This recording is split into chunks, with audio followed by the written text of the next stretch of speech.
Hi, I'm Nicolas Sasson. Welcome to my workplace today for this interview with Jalal. So thank you, Jalal, for coming. We're happy to have you. It's a pleasure to see you again, man. A pleasure. So Nicolas Sasson is a DJ producer who's played all over the planet, London, Mykonos, Ibiza, New York. But for those who don't know you yet, can you please give us a little introduction about yourself? So for a little introduction, for many people who don't really know this, I started when I was 14 years old. I was one of the youngest producer and DJs in Paris. So that's how I started. I was on the market like 11 years ago and touring and producing like electronic progressive music. It's been 11 years now that you have been in the field. How did you decide to get into it in the first place? I've always been obsessed with nightlife. Even when I was a kid, I was passing in front of nightclubs, hearing music, discovering this during holidays. I was too young to listen to it because it was still like electronic music, with like Kids and Bob Sinclair, etc. Like the time. I've always been attracted by this, and I was like, okay, I wasn't even sure this was about to become my life for real. But I figured a way like to get into it. Super young. I've seen you play a few times in Beats, in ET London, in Cuckoo. Which one is your favorite, by the way? Oh, in London now we're doing this classical tour on Cuckoo Beat on Friday, and to be honest, this is a must to do. And we're doing this with a really nice agency there, no event. It was like booking me there, and we did like a couple of Fridays, and then the after party at Beats. Mainly, I was having my residency there, like on Thursday every month before COVID. Let's say. Yeah. So London has always been one of my favorite cities. I was living there doing my master internship when I was a bit younger. So London has a really important place on the market and for me as well. If we get back again to the subject of music production, what is actually the genre of music in which you produce? Are there many? Is there only one? What can you say about that? So it's tough to say because nowadays there's so many labels, so many artists, so many genres. Now category, let's say we're not gonna call like every beatport categories because there's too many and some new popping up every week now. But let's say my music will fit in Afro house mainly and indie dance. I've been producing still a lot of progressive, which was like my first main genre when I was a kid. So still I have my heart in prog like forever. So it's interesting because this is the way I produce basically, like introducing the elements, but like progressive producing template, let's say, that I can applicate to Afro house and indie dance. So that's the way I learned producing music basically like 10 years ago. So that's why I like still keep it in my mind and try to do at least like one release a year in like pure progressive label. Is there a DJ or producer that you would like to collaborate with, that you would dream having a project with? Honestly, there's so many artists that I love. For me, it's impossible to answer this. Like, let's be honest, there's so many artists that you can quote 100, like guys, it could be like mid-scale, lower scale, or like superstar. There's so many artists that I love, and I can't tell this. Like really, it's hard to pick one. It's hard because there's so many genres that I love of music, so many artists that have like super nice affinities, and in the end, it's really schedule of labels are getting super tight years after years. So it's hard because you don't want to waste the time of anyone. Some others are working on some personal projects and you don't even have time for this. So it's a bit complicated. But of course, I have a couple of people inside in my mind that I will tell.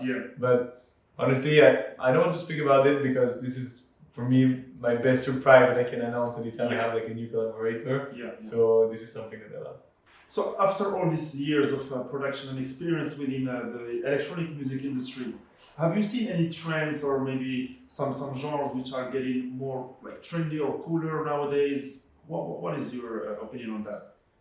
I have a really big opinion toward this because, as we can see, the electronic scene is getting bigger years after years. First, we had observed like this amazing takeover of EDM like 10 years ago. It became like commercial, mainstream, but still it became superstar.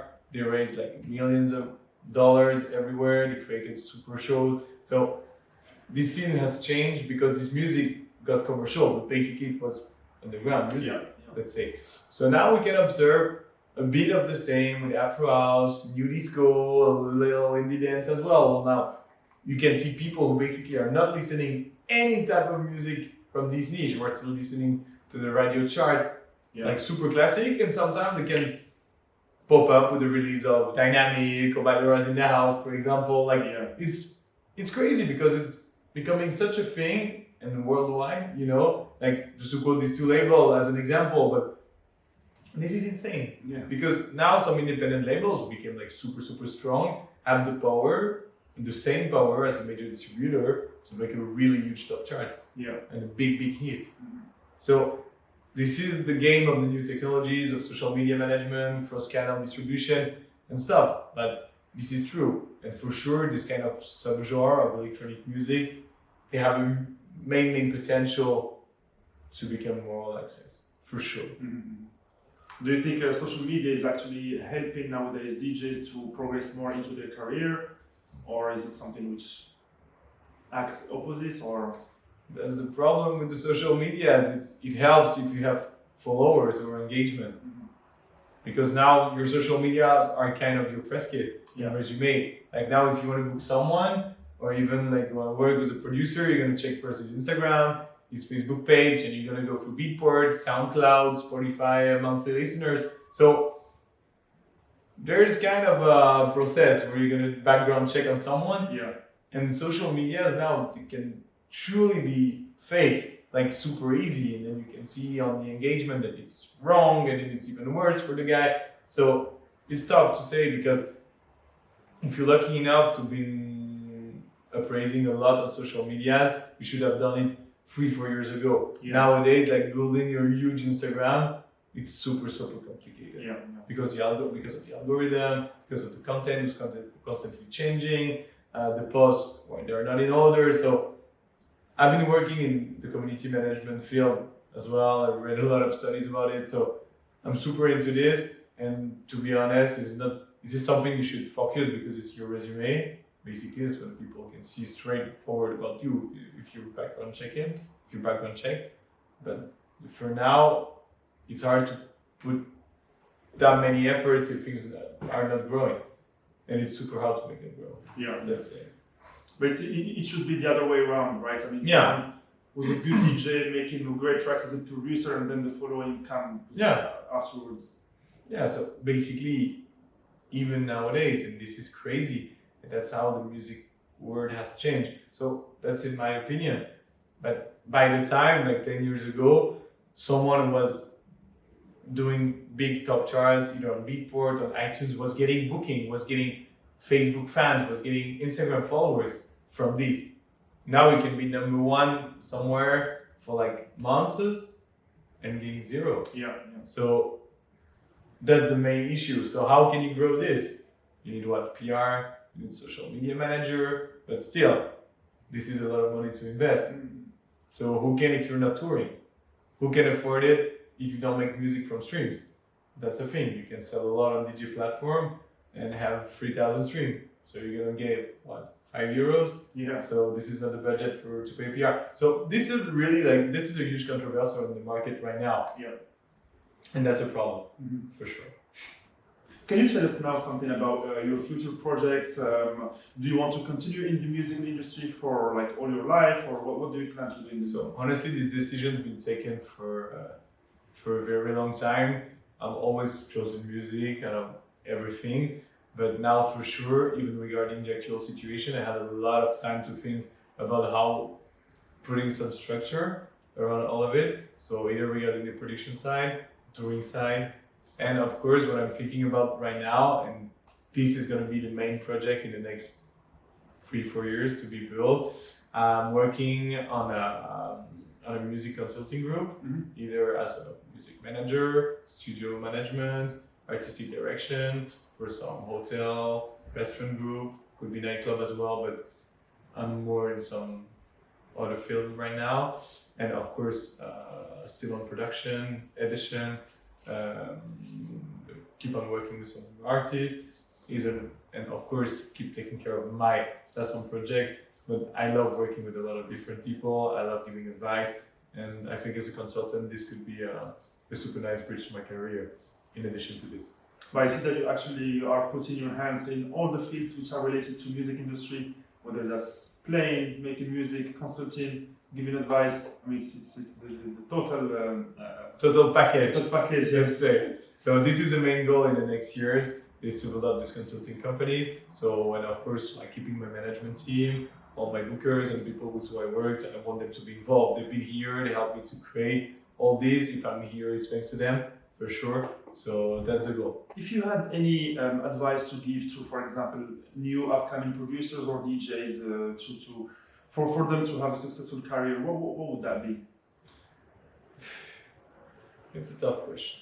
But to be honest, you have the DJ side and you have the production side. Right now, and regarding the situation, we have the COVID situation. It's not going to be COVID for forever, but of course the market's going to be impacted, and it is already. So for now, if you have to start, you have to start in one way. You have either to start DJing or producing. Of course, you can do both, but you have to major first in one field to get into the other. It's always been like this since the word is word, and since being a DJ or a producer has always been the same way.